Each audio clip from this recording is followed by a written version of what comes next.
மகாபாரதம் படிக்கிற ஒவ்வொருவரிடமும் இருந்தும் ஒவ்வொரு கண்ணோட்டத்தில் வெளிப்படும். யாராலையுமே முழுமையாக அறிந்து கொள்ள முடியாத சிறப்புமிக்க காவியம்னு சொல்லணும்னா அது மகாபாரதம் தான். அப்படி சிறப்புமிக்க காவியத்தை பற்றி தெரிஞ்சுக்கிட்ட ஒரு இளைஞனுக்கு மனசில் பல கேள்விகள் எழுந்தது. என்ன அப்படின்னா, உண்மையிலேயே மகாபாரதத்தில் வரக்கூடிய குருஷேத்திர போர் எதை சொல்ல வருகிறது அப்படின்னு அவன் நினச்சிக்கிட்டு இருந்தான்.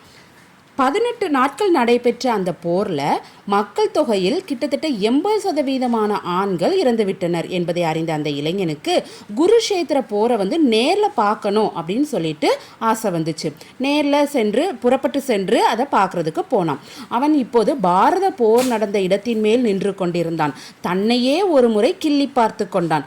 கௌரவர்களும் பாண்டவர்களும் போரிட்ட இரத்தத்தில் தர்மத்தை நிலைநாட்டிய பூமியின் மீதுதான் நாம் நிற்கிறோமா அப்படின்னு தன்னைத்தானே கேட்டு பார்த்துக்கிட்டான். கிருஷ்ண பரமாத்மா இங்கேதான் அர்ஜுனனுக்கு சாரதியாக இருந்து தேரோட்டினாரா என்று வளர்ந்து கொண்டே போன அவனது சிந்தைக்குள் மறுபடியும் அந்த கேள்வி எழுந்தது. என்ன அப்படின்னா, உண்மையிலேயே பாரத போர் சொல்லும் தத்துவம் தான் என்ன அப்படின்னு சொல்லிட்டு மறுபடியும் அந்த கேள்வியை நினைச்சு பார்த்தான். அந்த கேள்வியோடு அந்த பகுதியை வெறித்து பார்த்து கொண்டிருந்தான். அப்போ அங்க ஒரு குரல் கேட்டது. உன்னால் ஒருபோதும் உண்மையை கண்டுபிடிக்க முடியாது அப்படின்னு சொல்லிட்டு ஒரு குரல் கேட்டது. குரல் வந்த திசையை நோக்கி அவன் தன்னோட பார்வையை செலுத்தினான். அங்கே புழுதிகளுக்கு இடையில் காவி உடை அணிந்த ஒரு துறவி தென்பட்டார். துறவி மறுபடியும் பேச தொடங்கினாரு. நீ குருஷேத்திர போரை பற்றி தெரிஞ்சுக்கிறதுக்காக தான் இங்கே வந்திருக்கிற அப்படின்னு எனக்கு நல்லாவே தெரியும். ஆனால் அந்த போர் உண்மையிலேயே யார் யாருக்கு இடையே எதன் பொருட்டு நடைபெற்றது அப்படின்னு தெரிஞ்சுக்காம அந்த போரை பற்றி உன்னால் தெரிந்து கொள்ள முடியாது அப்படின்னு சொல்லிட்டு துறவி சொன்னார். நீங்கள் என்ன சொல்ல வருகிறீர்கள்? எனக்கு ஒன்றும் புரியவில்லை அப்படின்னு சொல்லிட்டு குழப்பத்தோடு அந்த துறவியை பார்த்தான் இளைஞன். துறவி சொல்ல தொடங்கினார். மகாபாரதம் அப்படிங்கிறது ஒரு மிகப்பெரிய காவியம், ஆகச்சிறந்த இதிகாசம். அது உண்மை சம்பவம் அப்படிங்கிறத விட அந்த நிகழ்வில் கலியுகத்திற்கான தத்துவம் அடங்கியிருக்கிறது அப்படிங்கிறத தான் நம்ம எல்லாருமே புரிஞ்சுக்கிறதுக்கு முயற்சி பண்ணணும் அப்படின்னு சொல்லிட்டு துறவி சொன்னார். துறவியின் வார்த்தையில் தனக்கான பதில் கிடைத்துவிடும் என்ற ஆர்வத்தில், அது என்ன தத்துவம், எனக்கு கொஞ்சம் விளக்கமாக சொல்லுங்களேன் என்றான் அந்த இளைஞன். துறவியிடமிருந்து மகாபாரதத்தில் புதைந்திருக்கும் தத்துவம் வெளிப்பட்டது. துறவி என்ன சொன்னார் அப்படின்னா, பஞ்சபாண்டவர்கள் அப்படிங்கிறது வேற யாரும் கிடையாது. கண், காது, மூக்கு, வாய், மெய் ஆகிய நம் ஐம்புலன்கள் தான். அந்த ஐம்புலன்களையும் தினந்தோறும் தாக்கி தங்களுக்கு இரையாக்க முயற்சிக்கும் தீமைகள் தான் கௌரவர்கள்.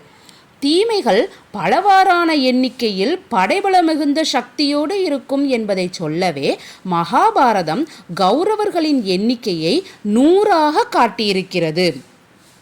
எண்ணிக்கையில் மிகுந்த கௌரவர்களை, அதாவது தீமைகளை எதிர்த்து உன்னுடைய ஐம்புலன்களால் போரிட முடியுமா அப்படின்னு துறவி கேட்குறாரு.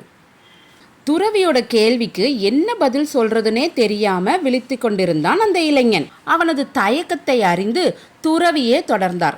முடியும், அதற்கு கிருஷ்ண பரமாத்மா உன்னுடைய தேரை செலுத்த வேண்டும். இளைஞனுக்கு இப்போது தலை சுற்றியது. என்னுடைய தேரை கிருஷ்ணர் எப்படி செலுத்துவார்? துறவி மீண்டும் தொடர்ந்தார். இங்கே நான் கிருஷ்ணர் என்று சொன்னது உன் மனசாட்சியை, உன் ஆத்மாவை. உன் மனசாட்சி தான் உன்னுடைய சிறந்த வழிகாட்டி. அதன் பொறுப்பில் உன் வாழ்க்கையை நீ ஒப்படைத்தால் எதற்கும் கவலைப்பட வேண்டியதில்லை என்றார். இளைஞனுக்கு ஏதோ புரிந்தது போன்றும் புரியாதது போன்றும் இருந்தது. அதோடு ஒரு சந்தேகமும் எழுந்தது. அதை துறவியிடமே கேட்டான். கௌரவர்கள் தீயவர்கள் அப்படின்னு சொல்கிறோம். கௌரவர்கள் தீயவர்கள் என்றால் பெரியவர்களும் தலை சிறந்தவர்களுமான துரோணாச்சாரியரும் பீஷ்மரும் அவர்கள் பக்கம் நின்று அவர்களுக்காக போரிட்டது ஏன் அப்படின்னு சொல்லிட்டு இளைஞன் கேட்குறான். அதற்கு துறவி என்ன சொல்கிறாரு அப்படின்னா, நீ வளர வளர உனக்கு மூத்தவர்களாக இருப்பவர்களை பற்றிய உனது கண்ணோட்டம் மாறக்கூடும். நீ வளரும் காலகட்டங்களில் யாரெல்லாம் குற்றமற்றவர்கள் அப்படி என்று நினைத்தாயோ அவர்கள் உண்மையில் அப்படி இல்லாமல் இருக்கலாம். அவர்களிடமும் தவறுகள் இருக்கிறது என்பதை நீ உணர்வாய். அந்த நேரத்தில் அவர்கள் உனது நன்மைக்காக இருக்கிறார்களா, அவர்கள் உனக்கு தேவையா இல்லையா என்பதை நீதான் தீர்மானிக்க வேண்டும். ஆனால் உன் நன்மைக்காக அவர்கள் போராட வேண்டும் என்று ஒரு கட்டத்தில் நீ விரும்புவாய். இதுதான் வாழ்க்கையின் கடினமான பகுதி. கீதை சொல்லும் பாடமும் இதுதான். பாரத இதிகாசமும் கீதை உணர்த்தும் பாடமும் ஓரளவு புரிந்ததால் அந்த இளைஞனுக்கு பிரமிப்பு அதிகரித்து கொண்டே இருந்தது. ஆனால் இப்போது அவனிடம் ஒரு கேள்வி இருந்தது. அப்படியானால் கர்ணன்? அவனது இந்த கேள்வியால் உற்சாகமடைந்த துறவி, நீ இப்போது விஷயத்திற்கு வந்து விட்டாய்.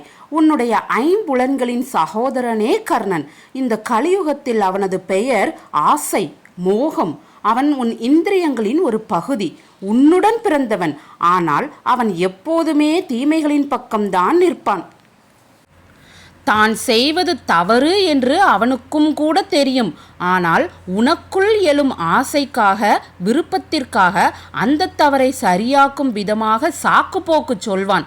நீயே யோசித்து சொல். நம் மனம் எப்போதும் ஆசைக்குத்தானே அடிமையாக நினைக்கிறது. ஆம் என்பது போல் தலையசைத்தான் இளைஞன். அவனது சிந்தனைகள் இப்போது விரிவு பெறத் தொடங்கியது. எவ்வளவு பெரிய காவியத்தை எவ்வளவு சிறிய தத்துவத்தில் சொல்லிவிட்டார் இந்த துறவி என்று நினைத்தபடியே தன் எதிரில் நின்ற துறவியை முகம் நிமிர்த்தி பார்த்தான். அங்கே இந்த துறவியை காணவில்லை. அவர் சொன்ன தத்துவம் மட்டும் அவன் மனதை முழுமையாக ஆக்கிரமித்திருந்தது. இந்த மாதிரி குட்டி குட்டி ஆன்மீக கதைகளை கேட்கணும் அப்படின்னா நம்ம சேனலை சப்ஸ்கிரைப் பண்ணுங்க, வீடியோவை லைக் பண்ணுங்க, ஷேர் பண்ணுங்க, கமெண்ட் பண்ணுங்க.